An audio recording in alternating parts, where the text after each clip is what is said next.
Hello, कैसे आप लोग? उम्मीद करता हूँ कि अच्छे होंगे, स्वस्थ होंगे। शुरुआत करते हैं आज का क्लास। सामान्य ज्ञान को लेकर मैं आज का क्लास करवाने वाला हूँ और ये बहुत ही इंपॉर्टेंट रहेगा क्योंकि इसमें टॉप 20 MCQ सीरीज लगाने वाले हैं।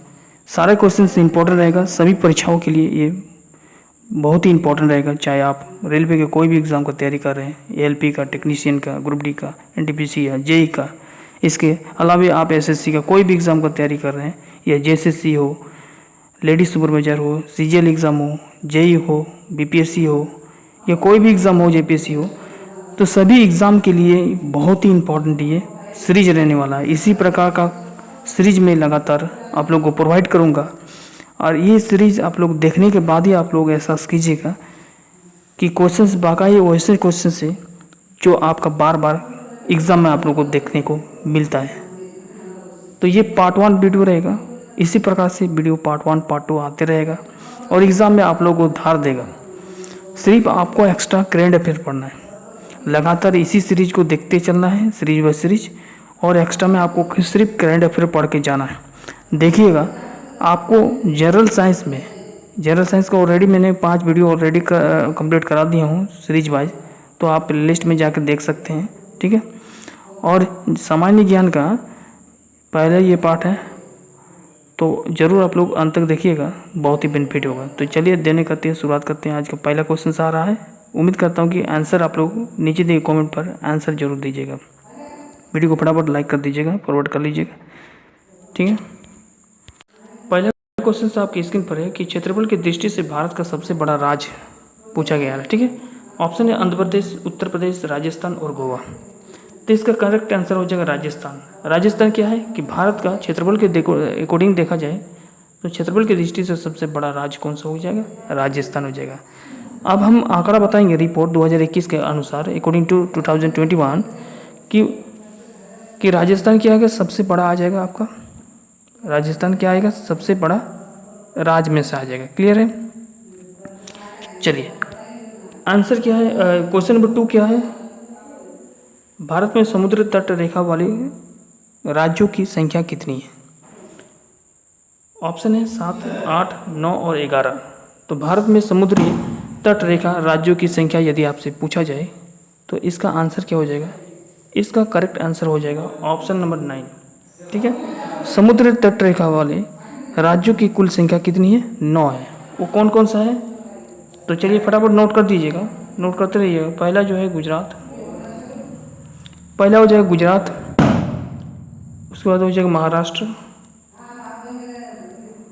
गुजरात के बाद होगा महाराष्ट्र, उसके बाद होगा गोवा, ठीक है। गोवा के बाद होगा कर्नाटक, गोवा के बाद क्या हो जाएगा? कर्नाटक, उसके बाद होगा केरल, नोट करते रहिएगा। उसके बाद हो गया गोवा के बाद कर्नाटक, उसके बाद केरल, केरल के बाद हो जाएगा तमिलनाडु, तमिलनाडु के बाद हो जाएगा आंध्र प्रदेश, जिसको हम लोग AP बोलते हैं।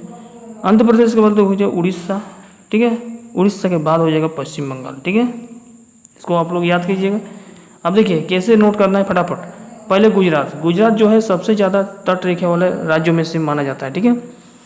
उसके बाद होता है महाराष्ट्र, उसके बाद है गोवा, तीसरा नंबर, चौथा नंबर कर्नाटक, पाँचवा नंबर में केरल, छठा नंबर तमिलनाडु, सातवां नंबर है आंध्र प्रदेश, आठवां नंबर में उड़ीसा और 9वां नंबर में बंगाल, वेस्ट बंगाल, ठीक है, पश्चिम बंगाल जिसको बोलते हैं।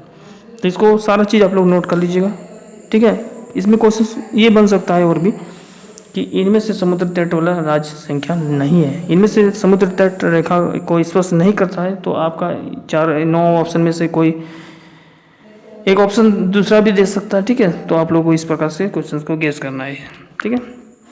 अगला है कि भारतीय संविधान की कितनी भाषा है? भारतीय संविधान में कितनी भाषा है, ठीक है। ऑप्शन है 20, 22, 27 और 40। क्या हो जाएगा? भारतीय संविधान में कितनी भाषा है? तो 22 भाषा है, ठीक है। ऑप्शन नंबर क्या हो जाएगा? ऑप्शन नंबर बी करेक्ट हो जाएगा। क्लियर है? ऑप्शन नंबर बी करेक्ट हो जाएगा इस क्वेश्चन का। देखिए इसके अलावा आप लोग को ये जानना है कि भाग कितने हैं भारतीय संविधान में। जो भारतीय संविधान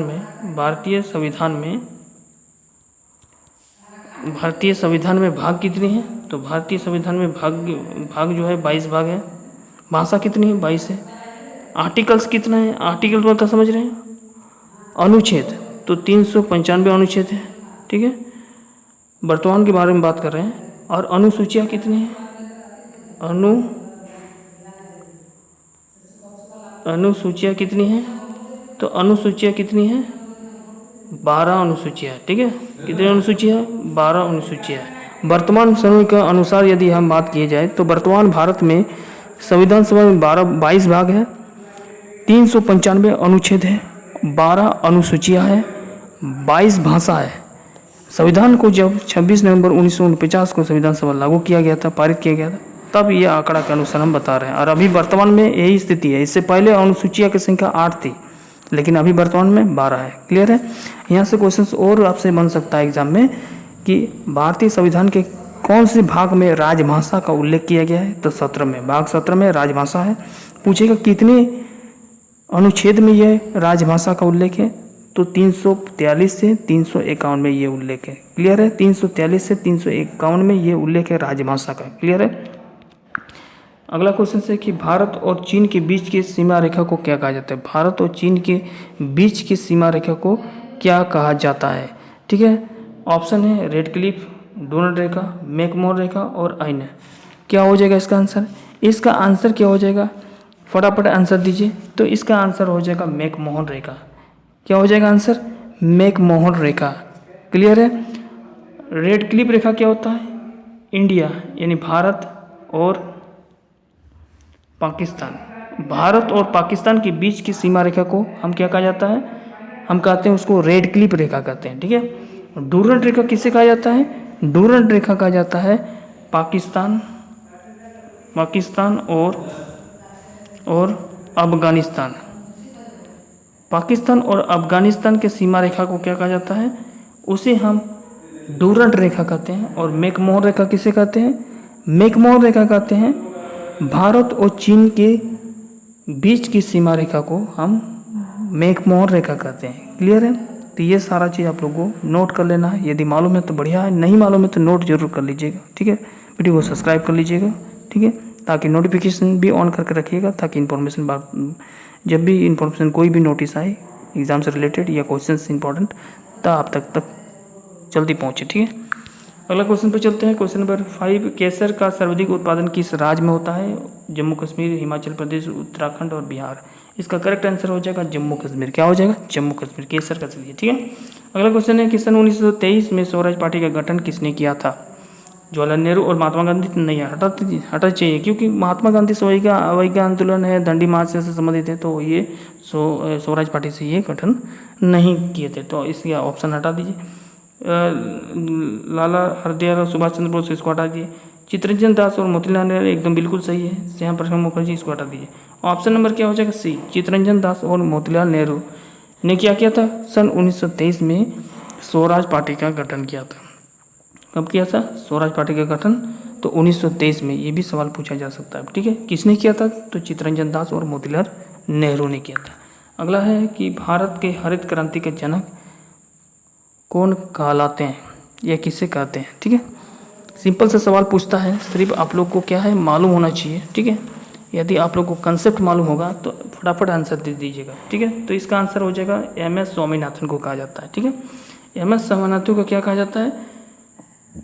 भारत में हरित क्रांति के जनक। ठीक है, यदि भारत में पूछा जाए तो 20 में पूछा जाता तो डॉक्टर नॉर्मन बोरलॉग हो जाता। क्या होता है? Norman Borlaug. 20 में यदि पूछा जाता तो ठीक है, लेकिन यहाँ पर पूछा गया है भारत में। ठीक है, चलिए क्वेश्चन नंबर 8, कथकली किस राज्य का प्रसिद्ध नृत्य है? ऑप्शन है केरल, मणिपुर, तमिलनाडु, आंध्र प्रदेश। करेक्ट आंसर हो जाएगा option number 1 Kerala. Option number 1 क्या हो जाएगा? आंसर हो जाएगा इसका। अगला क्वेश्चन है क्वेश्चन नंबर 9, योजना आयोग का अध्यक्ष कौन होता है? राष्ट्रपति, उपराष्ट्रपति, प्रधानमंत्री, लोकसभा अध्यक्ष। चलिए इसका आंसर दीजिए। हम लोग को पता है कि योजना आयोग का जो अध्यक्ष होता है वो कौन होता है? भारत के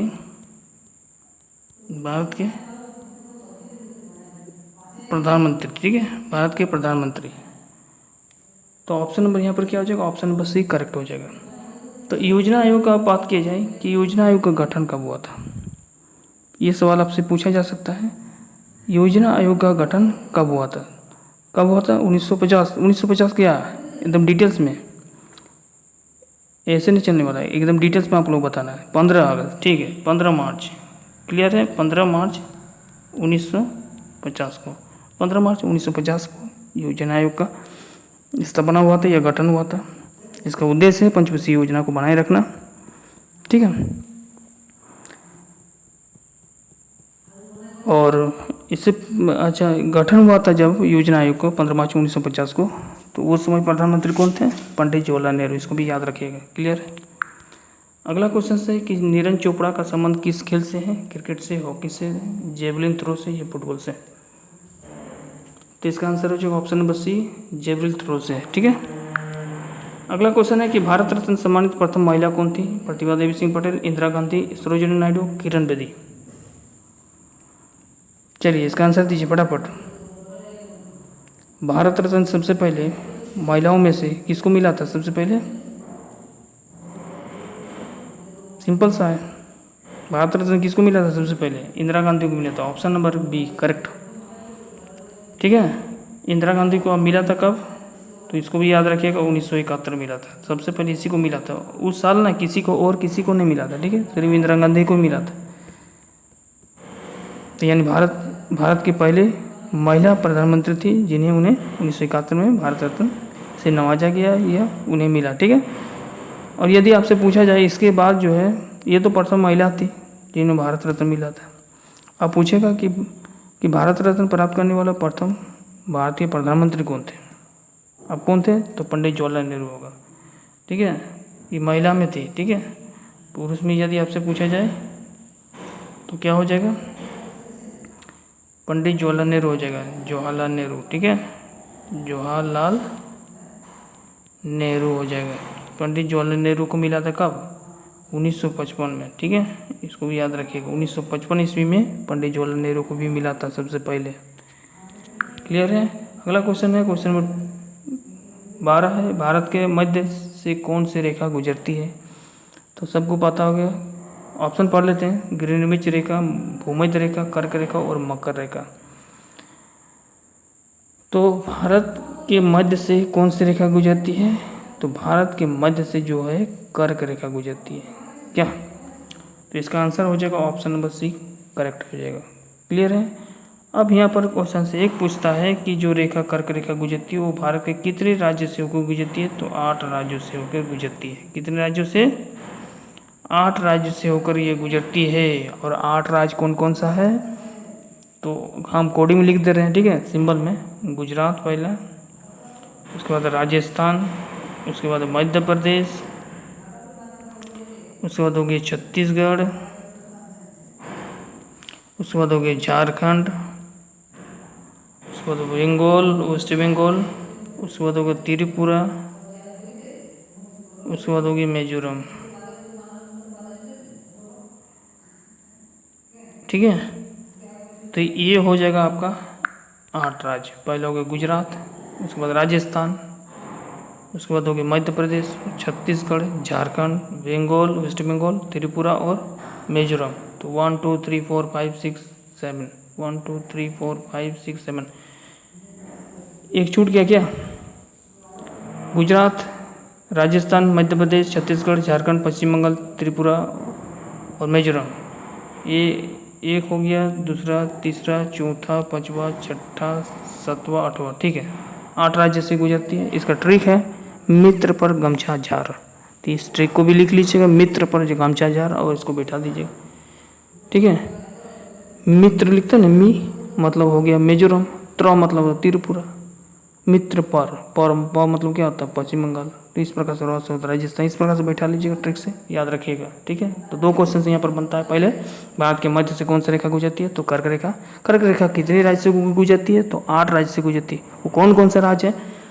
तो हमने वो तो लिखवा दिया हूँ, स्क्रीन पर आप देख पा रहे हैं, लिख लीजिएगा, ठीक है। चलिए अगला क्वेश्चन है, क्वेश्चन नंबर 13। क्वेश्चन नंबर 13 है कि भारत का सबसे ऊंचा मूर्ति कौन सा है? Hampi, Gautameshwar, statue of unity, Har Mandir Sahib. चलिए इसका आंसर क्या होगा? इसका आंसर क्या हो जाएगा? सबसे ऊंचा मूर्ति पूछा गया आपसे। जी हाँ, option number C Statue of Unity answer हो जाएगा। स्टैचू ऑफ यूनिटी दुनिया की सबसे ऊंची मूर्ति में से मानी जाती है। ये कहाँ पर है? तो बोलिएगा सर ये गुजरात में है, ठीक है, गुजरात में है। अच्छा, इसका ऊंचाई कितना है फटाफट कमेंट में तो लिखिए फटाफट, ऊंचाई कितनी है।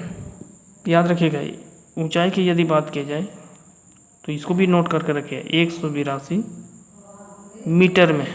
फीट में यदि बात की जाता तो कितना होता है, 597 फीट हो जाता है।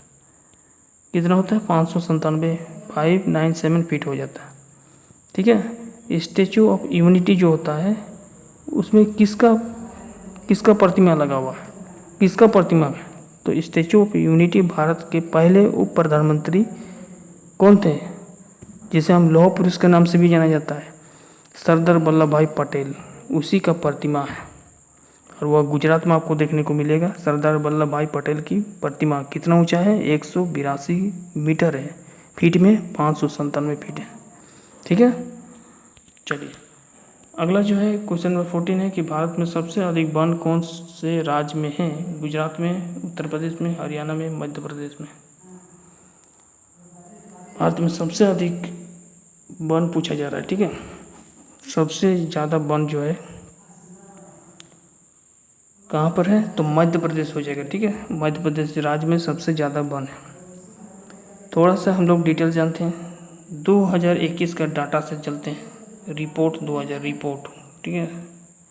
रिपोर्ट क्या है, 2021 के अनुसार मध्य प्रदेश जो होता है वो सबसे पहले आता है वन के क्षेत्रफल में। वन के रिपोर्ट के अनुसार देखा जाए तो सबसे अधिक वन जो है मध्य प्रदेश में। उसके बाद कौन सा है, उसके बाद हो जाएगा अरुणाचल प्रदेश, AP लिख देते हैं, अरुणाचल प्रदेश। उसके बाद होगा छत्तीसगढ़, उसके बाद हो गया उड़ीसा, ठीक है। उसके बाद हो जाएगा महाराष्ट्र, उसके बाद हो गया क्या, महाराष्ट्र। क्लियर है।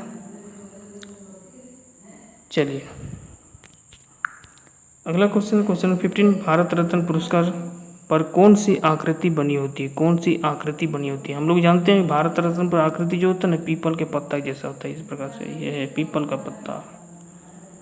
ये कौन सा पत्ता है, पान का पत्ता नहीं है, ये पीपल का पत्ता है, ध्यान रखिएगा, पीपल के पत्ता है, पीपल के पत्ता। इस प्रकार से उस पर एक आकृति बना हुआ है, ठीक है, उस पर एक आकृति बना हुआ है, ठीक है। यानी भारत रत्न पुरस्कार में इस पर पदक के डिजाइन के बदले तांबे के बने पीपल के पत्ते पर प्लेटिनियम का चमकता हुआ सूर्य बना दिया गया है। तो इसका आंसर देखिए, चंद्रमा नहीं होगा, शेर नहीं होगा, हाथी भी नहीं होगा, सूर्य है, ठीक है। सूर्य बना दिया गया है, यानी तांबे के बने पीपल के पत्ते पर प्लेटिनियम का चमकता हुआ सूर्य बना दिया गया है। भारत रत्न और यह श्वेत फीतों के साथ गले में पहना जाता है। भारत रत्न में से सम्मानित होने वाली पहले गायिका थी श्रीमती MS, ठीक है।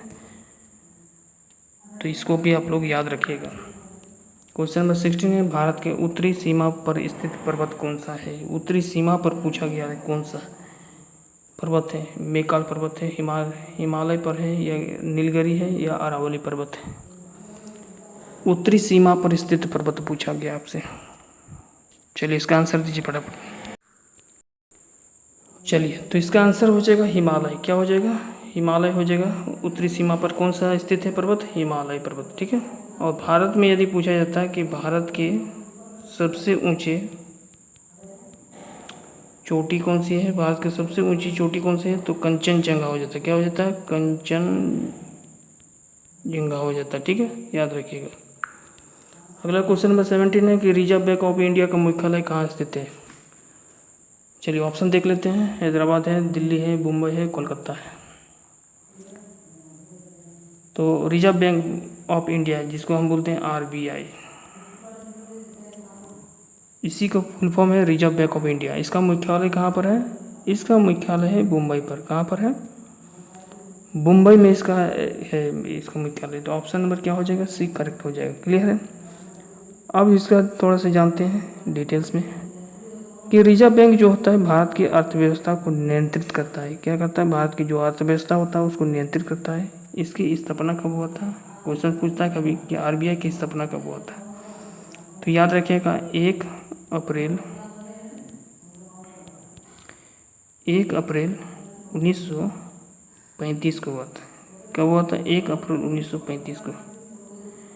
1 अप्रैल 1935 को इसकी स्थापना हुआ था। किसका? RBI को। किसके एक्ट के तहत? 1934 रिजर्व बैंक एक्ट 1934 के अनुसार। ठीक है, तो इसको भी याद रखिएगा आप लोग। अगला जो है क्वेश्चन नंबर 18, हुमायूं नामा पुस्तक की रचना किसने की थी? हुमायूं ने, गुलबदन बेगम ने, अकबर ने, मीर कासिम ने। तो इसका करेक्ट आंसर हो जाएगा गुलबदन बेगम ने किया था। ठीक है, ऑप्शन नंबर बी करेक्ट हो जाएगा। क्वेश्चन नंबर 19 में चलते हैं। क्वेश्चन नंबर 19 कि भारत की पहले महिला राष्ट्रपति का नाम क्या है? सिंपल सा सवाल है। क्वेश्चन इस प्रकार से आपको देखने को मिलेगा एग्जाम में। ठीक है, चलिए इसका आंसर क्या हो जाएगा? ऑप्शन देख लेते हैं। किरण बेदी, प्रतिमा देवी सिंह पाटिल, शीला दीक्षित, द्रौपदी मुर्मू। देखिए, भारत के पहले राष्ट्रपति आदिवासी पूछा जाता, आदिवासी राष्ट्रपति तब हो जाता द्रौपदी मुर्मू। ठीक है, आंसर क्या हो जाएगा? Pratima Devi Singh Patel. Option number B correct हो जाएगा। क्लियर है? भारत की प्रथम महिला राष्ट्रपति प्रतिमा देवी सिंह पाटिल हो जाता है। यदि आपसे पूछा जाता है PM, भारत की प्रथम महिला PM कौन है, तो क्या हो जाता है? इंदिरा गांधी। क्लियर है? इंदिरा गांधी। और इंदिरा गांधी 1971 में मिला था किसको? भारत रत्न मिला था। ठीक है, इंदिरा गांधी हो जाता है PM में। ठीक है, और भारत के प्रथम महिला संसद तो राधाबाई सुब्रमण्यम हो जाता है। और राज्यपाल पूछा जाता है भारत के प्रथम महिला राज्यपाल तो सरोजिनी नायडू, उत्तर प्रदेश। ये भी याद रखिए आप लोग। ठीक है, ये सब क्वेश्चन पूछा जाता है। अब आते हैं क्वेश्चन नंबर 20 में। ठीक है, क्वेश्चन नंबर 20 क्या है कि नमक कानून को तोड़ने के लिए महात्मा गांधी ने कौन सा आंदोलन शुरू किया था? नमक कानून को तोड़ने के लिए महात्मा गांधी ने कौन सा आंदोलन शुरू किया था? ठीक है, ऑप्शन है असहयोग आंदोलन, सविगा अवज्ञा आंदोलन, चंपारण आंदोलन और इनमें से कोई नहीं। तो क्या हो जाएगा इसका आंसर? फटाफट कमेंट में दीजिए। चलिए, महात्मा गांधी ने क्या किया था? सविगा अवज्ञा आंदोलन का प्रारंभ महात्मा गांधी ने ही किया था। इन्होंने ये जो आंदोलन की शुरुआत किया था दांडी यात्रा दांडी मोर्चा निकालता है या मार्च यात्रा से हुई थी। ठीक है, दांडी मार्च यात्रा से हुई थी गांधी जी तथा साबरमती आश्रम से 78 अन्य सदस्यों से उन्होंने मिलकर 12 मार्च 1930 को, कब? 12 मार्च 1930 को। 12 मार्च ये भी लिख लीजिए, ऑप्शन बी करेक्ट हो जाएगा। ठीक है, 12 मार्च 1930 को अहमदाबाद से। कहाँ से पूछता है? तो अहमदाबाद से। तो ये अहमदाबाद से शुरू हुआ था। 241 मील की दूरी से एक गांव से लेकर यह यात्रा शुरू हुआ था। कब? 12 मार्च 1930 को ये शुरू हुआ था। और सविज्ञान अवज्ञा आंदोलन और किसने शुरू किया था? महात्मा गांधी ने। ठीक है, कौन सा आश्रम से? साबरमती आश्रम से। ठीक है, इससे पहले पूछा जाएगा एक सवाल और। ये भी सवाल पूछा जा सकता है कि भारत में गांधी जी का पहला सविगा अवज्ञा आंदोलन कौन था? तो भारत में गांधी जी का पहला सविगा अवज्ञा आंदोलन था 1917 का चंपारण सत्याग्रह था, 1917 वाला। तो उसको भी याद रखिए। ठीक है, तो जैसे कुछ भी नया अपडेट आ जाता है आप लोगों को फटाफट आप लोग जानकारी मिलते रहेगा। ठीक है, यदि आप लोगों को और इसी प्रकार से सीरीज चाहिए, test series top important MCQ, तो हम कमेंट में ज़रूर बताइएगा। चलिए यहीं पर एंड करते हैं। धन्यवाद सभी को। Thank you. ओके।